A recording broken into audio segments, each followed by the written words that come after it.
Hello everybody and welcome to my Learning About Language assignment discussion video.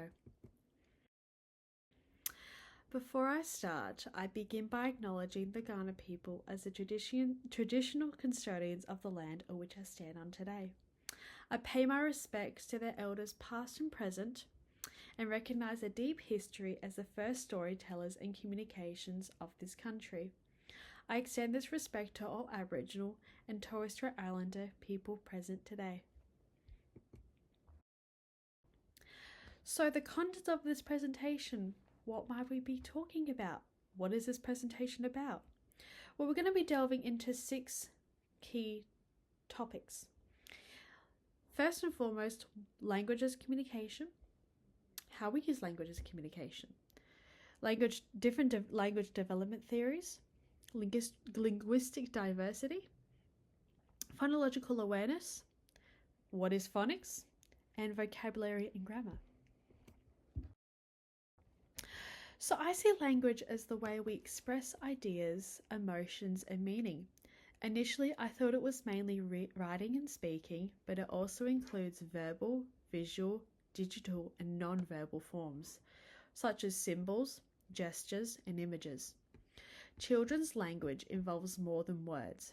It includes drawings and gestures, showing how interactive and accessible communication can be in the classroom.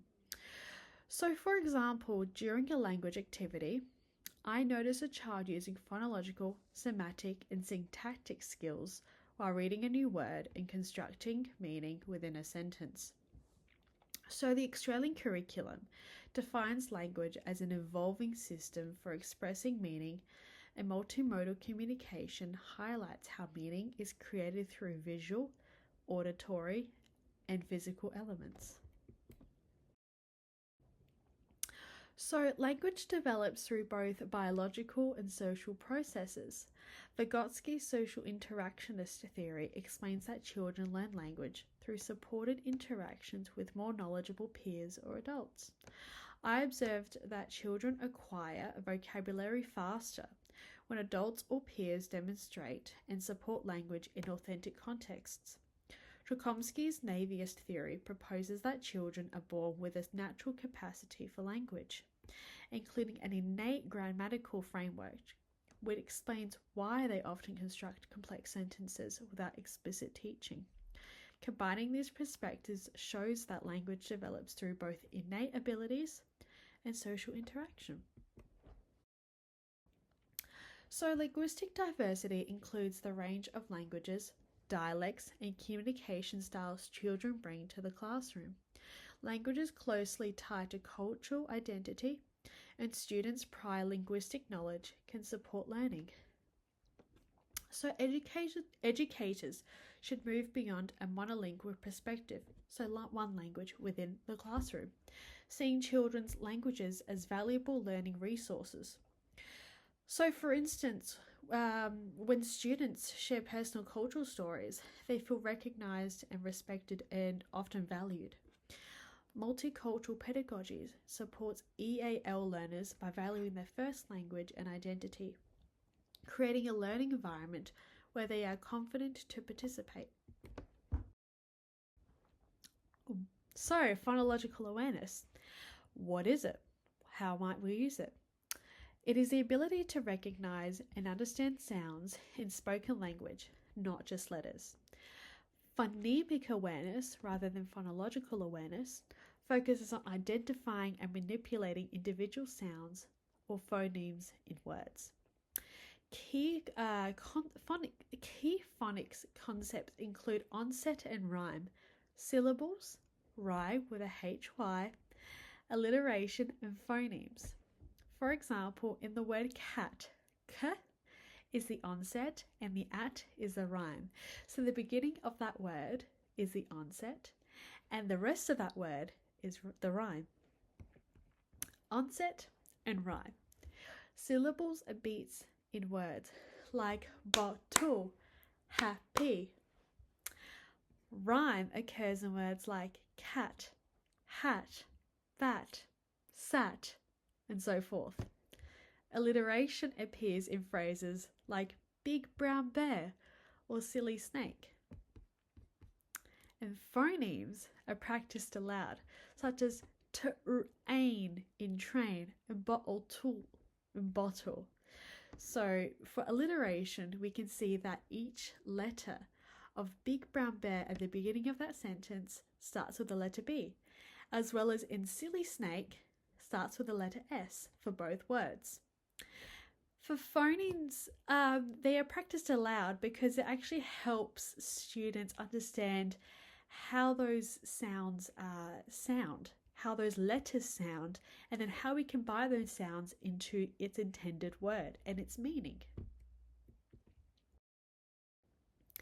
So phonics teaches the relationship between sounds or phonemes and letter or letter combinations, supporting reading and writing.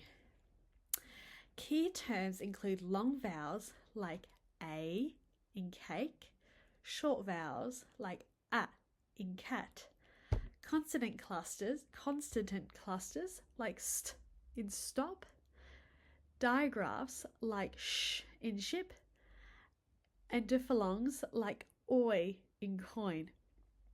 Phonics can be taught using synthetic phonics, blending letter sounds to read words, analytical phonics, analyzing the whole word, and patterns like rhymes, and multisensory activities that combine visual, auditory, and kinesthetic strategies.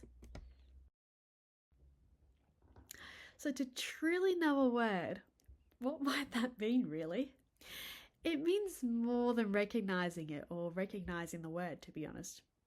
It involves understanding its meaning or the word's meaning, the word's usage, how we structure it, for example, for its structure, and connections to other words that probably might mean the same thing. For example, I understand the word analyze because it means to examine carefully. It can be used in a sentence like, I analyze the reading for themes, and I recognize relative forms such as analyst and analytical. Educators focus on Tier 2 words, which are common school-based vocabulary, while Tier 1 words are very basic words, and Tier 3 words are very specific, and they're very subject-specific words. So it goes Tier 1, Tier 2, and Tier 3. Verbs, conventional grammar, including nouns, verbs, and adjectives, help students construct meaning.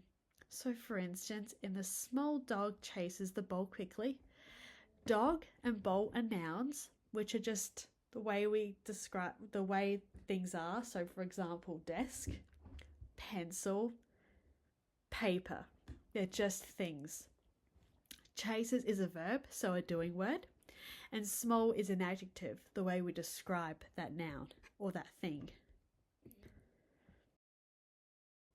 And that's my reference list. Thank you so much for listening.